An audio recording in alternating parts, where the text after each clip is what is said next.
I am the second reporter of the Chapter 11, and I am Abigail Sarte Espina. So here are the topics that I'm going to report. First is the Herfindahl-Hirschman Index. Second is the new direction of antitrust. Third, regulating anti-competitive behavior. Fourth, restrictive practices. And the last one is regulating natural monopolies. So the Herfindahl-Hirschman Index, or the HHI, is a numerical measure of market concentration. It is calculated by summing the squares of the market shares of all firms in a particular industry. A higher HHI value indicates a more concentrated market, while a lower value suggests a more competitive one. The HHI is often used in antitrust analysis to assess market competitiveness and the potential for anti-competitive behavior, with specific thresholds indicating different levels of concentration.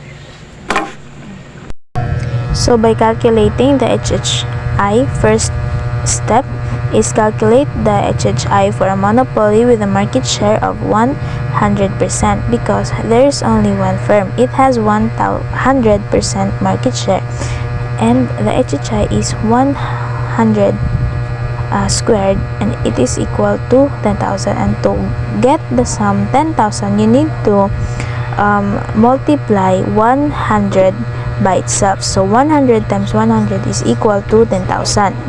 And step 2 is for an extremely competitive industry with dozens or hundreds of extremely small competitors.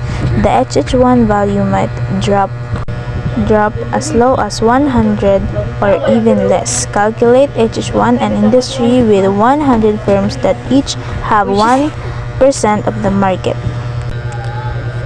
In this case, the HH1 is 101 squared is equal to 100. To get the 100, you need to multiply first the 1 times 1 equals 1, and times 100 is equal to 100.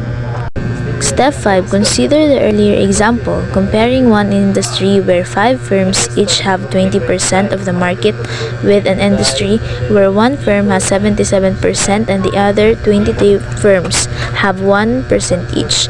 The two industries have the same 4-firm concentration ratio of 80.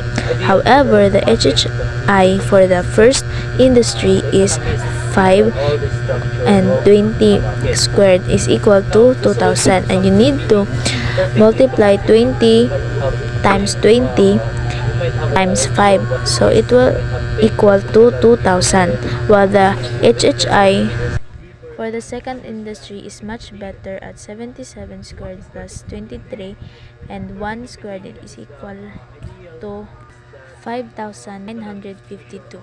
Step 7. Review Table 11.2, which give some examples of the 4-firm concentration ratio and the HHI in various U.S. industries in 2016. In the 1980s, the FTC followed these guidelines in a merger would result in an HHI of less than 1,000. The FTC would probably approve it. If a merger would result in an HHI of more than 1,800, the FTC would probably challenge it. If a merger would result in an HHI between 1,000 and 1,800, then the FTC would scrutinize the plan and make a case-by-case decision. However, in the last several decades, the antitrust enforcement authorities have moved away from relying as heavily on measure of concentration ratios and HHIs to determine whether they will allow a merger, and instead they carry out more case-by-case analysis on the extent of competition in different industries. The new direction for antitrust as of my last knowledge of update in January 22 involves a shift towards more vigorous enforcement and increased scrutiny of large tech companies and their market power. This approach focuses on promoting competition, protecting consumer interests, and addressing concerns about monopolistic practices in the digital economy. It also emphasizes the importance of considering not just consumer prices but also factors like data privacy and innovation when evaluating antitrust cases. Restrictive practices refers to actions and agreements that impede fair competition in the marketplace. These practices can lead to higher prices, limited choices, and negative consequences for consumers and the economy. Regulatory measures and antitrust laws exist to identify and address such practices to promote competition and safeguard consumer interests. Anti-competitive behavior encompasses practices that hinder or distort competition in various industries. Such behavior can take different forms, including monopolistic conduct, collusion, price fixing, market allocation, exclusive dealing, and predatory pricing.